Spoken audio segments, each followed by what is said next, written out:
নমস্কার, প্রস্তুত কিচেনে সবাইকে স্বাগত জানাই। আজকে আমি মাশরুমের ডালনার রেসিপি শেয়ার করব, যেটা মাংসর স্বাদকেও কিন্তু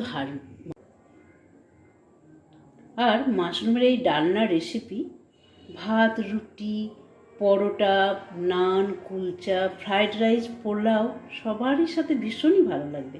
চলুন তাহলে দেখে নেওয়া যাক আমার আজকের এই রেসিপিটি। আর আমার চ্যানেলে নতুন বন্ধু হয়ে থাকলে চ্যানেলটা সাবস্ক্রাইব করার জন্য অনুরোধ রইল। তো মাশরুমের ডালনার জন্য আমি এখানে 300 গ্রাম মাশরুম নিয়েছি। তো মাশরুমগুলোকে প্রথমে আমি ছাড়িয়ে নেব এইভাবে।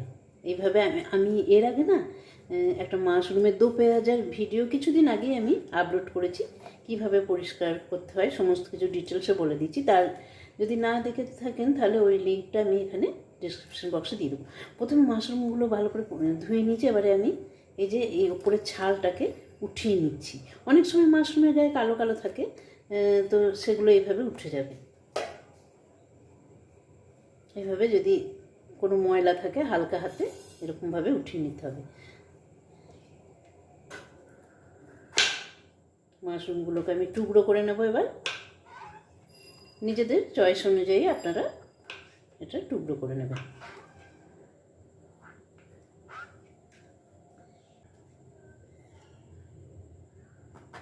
তো এরকমভাবে আমি টুকরো করে নিচ্ছি মাশরুমগুলোকে। তো বাকি মাশরুমগুলোকেও আমি কেটে নেব। তো মাশরুমগুলোকে আমি কেটে নিয়েছি। এবারে আর একবার আমি এটা জল দিয়ে ধুয়ে নেব। এবারে আমি পেঁয়াজ দেব। তো পেঁয়াজগুলোকে আমি ছাড়িয়ে নিয়ে ভালো করে জলে আবার ধুয়ে নিয়েছি। পেঁয়াজটা আমি একদম এইটা দেখুন, এর একটা ভিডিও দিয়েছি যে কি সহজভাবে পুরো পাতলা পাতলা করে পেঁয়াজটা কাটা যায়। একদম এটা তো না তেলের মধ্যে দিলে খুব ভালো মিশে যায়, তাহলে পেঁয়াজটা বাটা দেওয়ার দরকার নেই। এই মাশরুমে এরকমভাবে পেঁয়াজ যদি কুচিয়ে রান্না করা যায় তার টেস্টটা না বেশি হয়। আপনারা বেটে দিতে পারেন, কিন্তু বটিতে বা যদি আমি নাইফে কাটি সেক্ষেত্রে না একটু মোটা ঠিকঠাক হয় না। দেখুন একদম পাতলা স্লাইস। তো এইভাবে পেঁয়াজটাকেও আমি কেটে নেব। এই দুটো পেঁয়াজই আমি ব্যবহার করব। তো পেঁয়াজটা আমার কাটা হয়ে গেছে। তো মাশরুমের ডালনা বানানোর জন্য আমি সব রেডি করে নিচ্ছি। এখানে আমি মাশরুম ভালো করে কেটে পরিষ্কার করে ধুয়ে নিলাম। পেঁয়াজটা তো কেটে নিয়েছি, দেখালাম কীভাবে পাতলা করে কাটতে হয়। এখানে আলু কেটে নিচে এইভাবে টুকরো করে তারপর সিদ্ধ করে রেখেছি। এখানে আমি আদা বাটা, এখানে রসুন বাটা, কাঁচা লঙ্কা বাটা, এখানে আছে ধনে গুঁড়ো, জিরে গুঁড়ো, হলুদ গুঁড়ো, নুন, আর আছে এখানে গরম মশলার গুঁড়ো, কাশ্মীরি লঙ্কার গুঁড়ো, আর এখানে টমেটো পিউরি, সামান্য একটু মিছরি। আমি এইভাবে মিছরি গোটা গোটা মিছরিকে গুঁড়ো করে নিয়েছি, তো একটু ব্যবহার করব। এখানে যে ফ্রেশ ক্রিম, আর রান্নাটা করব আমি সর্ষের তেলে। চলুন তাহলে রান্নাটা আমি শুরু করে নিই। তো রান্নাটা শুরু করে দেব। তো গ্যাসের ফ্লেম অন করে আমি কড়াই বসিয়েছি। কড়াইটা একটু গরম হয়ে গেছে। এখন আমি এর মধ্যে ছোটো চামচের 2 চামচ তেল দিচ্ছি। তেলটা গরম হয়ে গেছে। আমি এখানে সর্ষে তেলে রান্না করছি, এটা কিন্তু আপনারা অলিভ অয়েল বা যে কোনো রিফাইন্ড অয়েলে করতে পারেন। তো আমি প্রথমে আলুগুলো একটু ভেজে উঠিয়ে নেব। আলুটা দিলাম, আর দিচ্ছি অল্প একটু নুন, আর দেবো আমি অল্প সামান্য একটু হলুদ। এবার ভালো করে ভেজে নিচ্ছি। তো আলুগুলো খুব ভালো করে ভাজা হয়ে গেছে, এখন আমি উঠিয়ে নেব।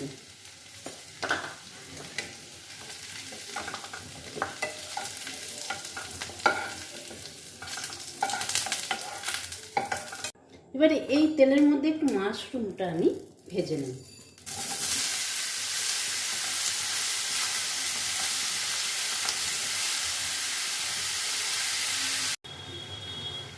মাশরুম থেকে কিন্তু অনেক জল বেরোয়, দেখুন। তো একটু ফ্লেমটা বাড়িয়ে দিয়ে এরকমভাবে আমি নাড়াচাড়া করে নেব, তারপর নামিয়ে দেব। এবারে মাশরুমটা হয়ে গেছে প্রায়, আমি উঠিয়ে নিচ্ছি।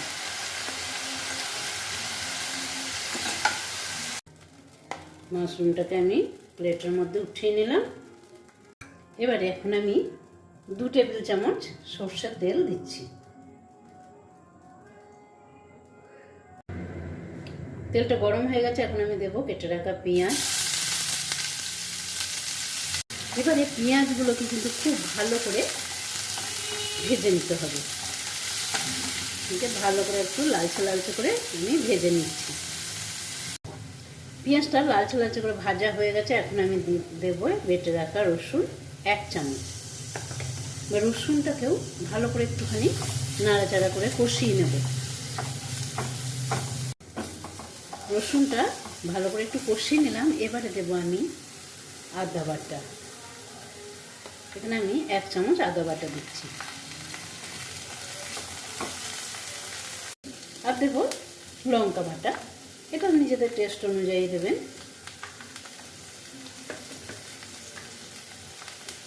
এবারে আমি ভালো করে আবার কষিয়ে নেব। আদা লঙ্কা বাটা দিলাম, নিয়ে এটাকে কষিয়ে নিচ্ছি আবার। মশলাটা খুব ভালো করে কিন্তু কষানো হয়ে গেছে। এখানে আমি অল্প পরিমাণ 2 টেবিল চামচ মতো জল দিলাম, গরম জল দিলাম। আমার তরকারিতে আমি গরম জলটাই ব্যবহার করব করা ছিল। এবারে আমি গুঁড়ো মশলাগুলো ব্যবহার করব। তো এখানে আমি কাশ্মীরি লঙ্কা গুঁড়ো দিলাম 1 চামচ, 1/2 চামচ হলুদ গুঁড়ো, জিরে গুঁড়ো দিচ্ছি 1/2 চামচ, আর দিচ্ছি ধনে গুঁড়ো 1 চামচ। এবারে সমস্ত মশলা আবার আমি ভালো করে কষিয়ে নেব। এবারে সমস্ত মশলা আমি আবার কষিয়ে নিচ্ছি খুব ভালো করে। মশলা যদি খুব ভালো করে কষানো হয় কিন্তু তার তরকারির টেস্ট কিন্তু অনেক গুণ বেড়ে যায়। মশলাটা ভালো করে কিন্তু কষিয়ে নিয়েছি। মশলা থেকে দেখুন তেলটা কিন্তু ছেড়ে ছেড়ে যাচ্ছে, উঠে উঠে যাচ্ছে দেখুন। এবারে দেবো আমি এর মধ্যে মাশরুম।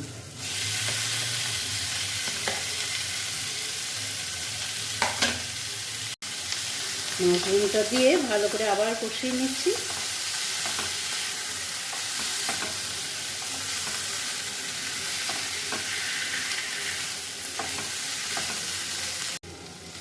খুব ভালো করে কষিয়ে নিলাম। এবারে আমি দেবো ভেজে রাখা আলু। আলুটা দিয়ে আবার কষিয়ে নিচ্ছি। এবারে আমি এখানে নুন দিয়ে দেবো। নুন তো আমি শুধু আলু ভাজার সময় দিয়েছিলাম, এখন বেশ অনেকটাই নুন লাগবে। তো নুনটা আপনাদের নিজেদের টেস্ট অনুযায়ী দেবেন। নুন দিয়ে ভালো করে আবার আমি কষাচ্ছি।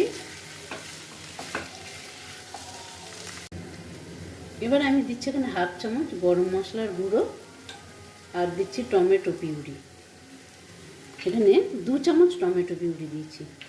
তো এখানে আপনারা ফ্রেশ টমেটো কুচিয়েও দিতে পারেন। আর দিচ্ছি এই মিছরিটা 1/2 চামচ।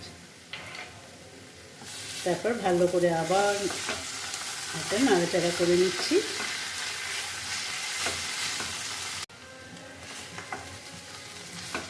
এবারে দিচ্ছি আমি, এটা খুব ভালো করে কষানো হয়ে গেছে, এখানে গরম জল।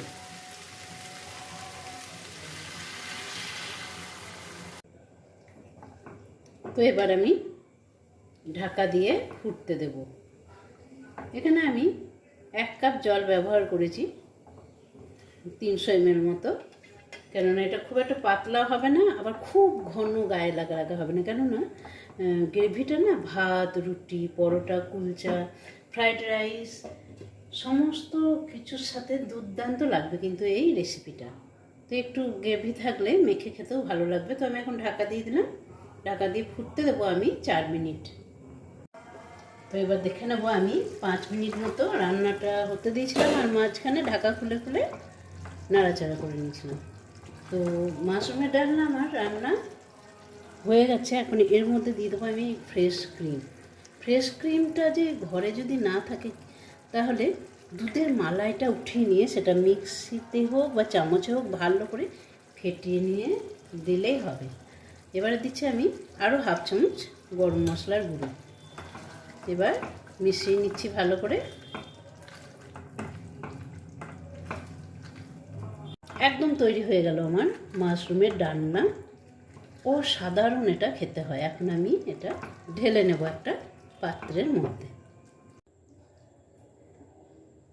তো আপনারা এইভাবে একবার মাশরুমের ডালনা বাড়িতে বানান, আশা করি সবার ভীষণই ভালো লাগবে। আর এই রেসিপিটা ভালো লাগলে অবশ্যই একটা লাইক করবেন, কমেন্ট করে জানাবেন। আর আমার চ্যানেলে নতুন বন্ধু হয়ে থাকলে চ্যানেলটা সাবস্ক্রাইব করার জন্য অনুরোধ রইল।